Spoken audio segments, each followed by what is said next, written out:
அனைவருக்கும் வணக்கம். தெய்வீக பலன்கள் சேனல் சார்பாக தங்களை அன்புடன் வரவேற்கிறோம்.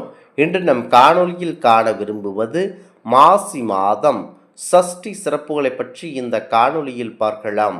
வாருங்கள் காணொளிக்கு செல்லலாம். மறக்காமல் ஒரு சப்ஸ்கிரைப் செய்யவும்.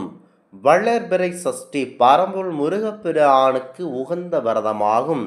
இந்த நாளில் விரதம் இருந்து முருகப்பெருமானை வழிபடுவதனால் குழந்தை பாக்கியம், கடனை தீர்த்தல், தீராத நோய்கள் நீங்குதல், திருமண தடைகள் நீங்குதல் மற்றும் வேலையில் உயர்வு போன்ற பல நன்மைகள் கிடைக்கும். பாவங்களை போக்கி சகல சம்பத்துகளையும் சகல விதமான சௌபாக்கியங்களையும் கண்டிப்பாக இந்த வளர்பிறை சஷ்டி முருகன் நமக்கு வழங்குவார். குழந்தை பாக்கியம் இல்லாத தம்பதிகள் சஷ்டி திதியில் விரதம் இருந்தால் விரைவில் குழந்தை பேறு கிடைக்கும் என்பது நம்பிக்கையாகும். பகை மற்றும் கடன் தீரும். எதிரிகளுடைய தொல்லை நீங்கும். தீராத கடன் பிரச்சனைகள் தீர்ந்து பணப்புழக்கம் நமக்கு அதிகரிக்கும். தீராத நோய்கள் மற்றும் பாவங்களிலிருந்து விடுபட முடியும். நீண்ட தினங்களாக திருமண தடைகள் நீங்கி நல்ல வரணமையும். முருகப்பெருமானின் அருளால் தைரியம், வெற்றி மற்றும் செல்வ செழிப்பு கண்டிப்பாக நமக்கு உண்டாகும். சஷ்டி திதியில் காலையில் குளித்து முடித்துவிட்டு மிருகப்பெருமானுக்கு சந்தனம் குங்குமமிட்டு மலர்கள் மாலை சாற்றி தீபமேற்றி வழிபட வேண்டும். கந்த சஷ்டி கவசம், சுப்பிரமணிய புஜங்கம் போன்றவற்றை பாராயணம் செய்யலாம். முழு விரதம் இருப்பவர்கள் முக்கியமாக உணவின்றி இருக்கலாம். இல்லாதவர்கள் பால், பழம் மற்றும் அதனை மட்டும் உண்டு தாராளமாக விரதம் இருக்கலாம். குறிப்பாக இந்த வளர்பிறையில் வரும் சஷ்டி மாபெரும் சஷ்டியாக பார்க்கப்படுகிறது. குறிப்பாக இந்த சஷ்டி திதி என்றாலேயே நமக்கு கண்டிப்பாக நினைவுக்கு வருவது முருகன்தான் என இந்த இடத்தில் புலனாகிறது. முருகப்பெருமானை மனதார வேண்டி அவரிடம் முன்வைக்கும் அனைத்தும் விரைவாக நிறைவேற்றி தரும் ஆற்றல் மிக்கவும் வளர்பிறை சஷ்டி விரதம் முக்கியத்துவம் வகிக்கிறது. நம்முடைய கந்தபிரானை வழிபடுவதற்கும் அதாவது அவருடைய அருளை முழுமையாக பெறுவதற்கும் மிகவும் ஏற்ற திதி சஷ்டி திதியாகும்.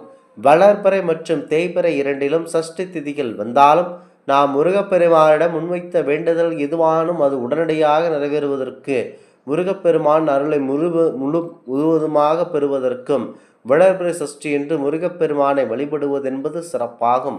வளர்பிறை சஷ்டி திதி என்று முருகனுக்கு விரதம் இருந்தோ அல்லது விரதம் இருக்காமலேயோ பக்தியின் குறிப்பிட்ட முறையில் விளக்கேற்றி வழிபட்டால் நம்முடைய வேண்டுதல்கள் முழுவதும் கண்டிப்பாக நடைபெறும். மங்களகரமான இந்த சஷ்டி திதியில் குறிப்பாக இந்த ஞாயிற்றுக்கிழமையில் இந்த சஷ்டி திதி மிகவும் விசேஷமாகும். அதிலும் இன்று வரக்கூடிய வளர்பிறை சஷ்டி முருகப்பெருமானுக்குரிய அனைத்து விதமான பொருந்துகிறது. இதுவாக முருகனின் அருளை விரைவாக பெற்றுத்தரக்கூடியதாகும். அது மட்டுமல்ல, சஷ்டி மற்றும் இந்த திதியில் இணைந்து வரக்கூடிய ஒரு அற்புதமிக்க நாளாகும். வளர்பிறை சஷ்டி என்று அதிகாலையில் எழுந்து நீராடி முருகப்பெருமானை வேண்டி விரதத்தை துவங்க வேண்டும். வீட்டில் முருகன் சிலையோ அல்லது வேல் வைத்திருந்தால் அதற்கு பஞ்சாமிர்தம், சந்தனம், பால், பன்னீர், தேன், திருநீர் ஆகிய ஏதாவது ஒரு 3 பொருட்களை பயன்படுத்தி அபிஷேகம் முடித்து நெய்வேத்தியம் படைத்து தாராளமாக வழிபட வேண்டும். அன்றைய தினம் அருகில் உள்ள நம்முடைய எம்புரான் முருகப்பெருமான் கோவிலுக்கு சென்று வழிபடலாம். வீட்டில் அபிஷேகம் செய்ய முடியாதவர்கள் கோவிலில் முருகனுக்கு நடைபெறும் அபிஷேகங்களுக்கு தேவையான பொருட்களை வாங்கி கொடுத்து தாராளமாக வழிபடலாம். அதோடு வீட்டிற்கு வந்து முருகன் படம் அல்லது சிலைக்கு முன்பாக தீபம் ஏற்றி வழிபடுவதால் முருகனின் அருள் வேண்டுதல்கள் நிறைவேறும். வாழ்க்கையில் எடுக்கும் முயற்சிகளில் வெற்றி வேண்டும் என்பவர்கள், அதிகமான தடைகளை சந்திப்பவர்கள் வெற்றிலை தீபமேற்றி வழிபடுவது சிறப்பு. கடன் பிரச்சனைகள் தீர சொந்த வீடு கட்ட நினைப்பவர்கள் வளர்பிறை சஷ்டியில் ஒரு தட்டில் துவரம் பருப்பை பரப்பி அதன் மீது 2 அகல் விளக்குகளில் நெய் அல்லது நல்லெண்ணெயை ஊற்றி பஞ்சு திரியிட்டு தீபமேற்றி வழிபடலாம் புராணை.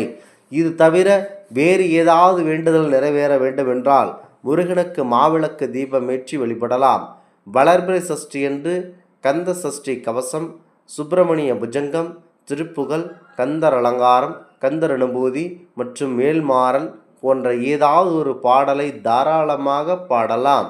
இது எதுவும் முடியாதவர்கள் அனைவருக்கும் தெரிந்த மந்திரமான ஓம் சரவண பவ எனும் மந்திரத்தை 108 முறை சொல்லவோ எழுதவோ செய்யலாம்.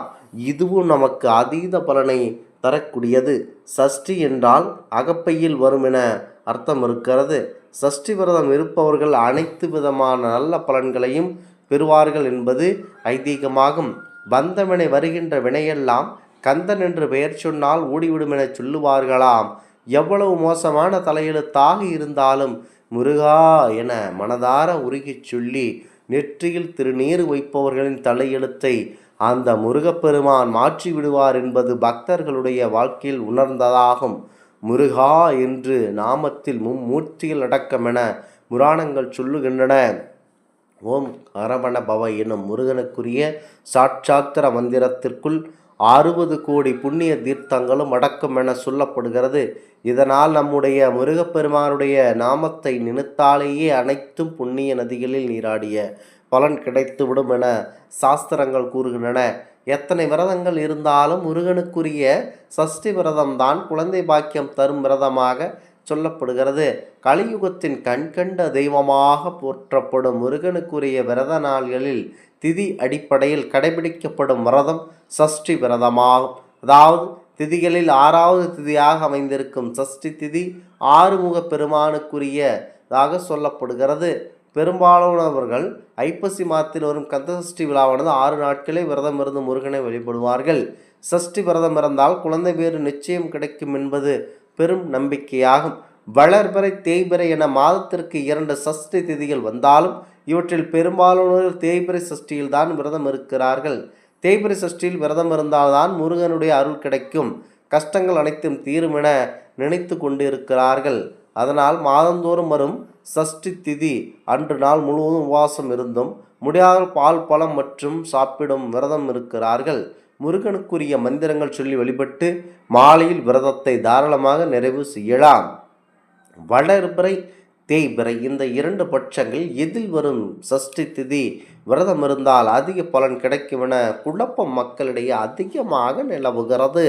அதாவது வளர்பிறையிலும் இந்த தேய்பிறையிலும் எந்த திதியாக இருந்தாலும் 2ம் சஷ்டியில் விரதம் இருப்பது சிறப்பானதான். வாழ்க்கையில் வளர்ச்சி, மகிழ்ச்சி, ஆன்மீகத்தில் முன்னேற்றம் ஆகியவற்றை வேண்டுபவர்கள் வளர்பிறையில் வரும் சஷ்டியில் விரதம் இருப்பது சிறப்பாகும்.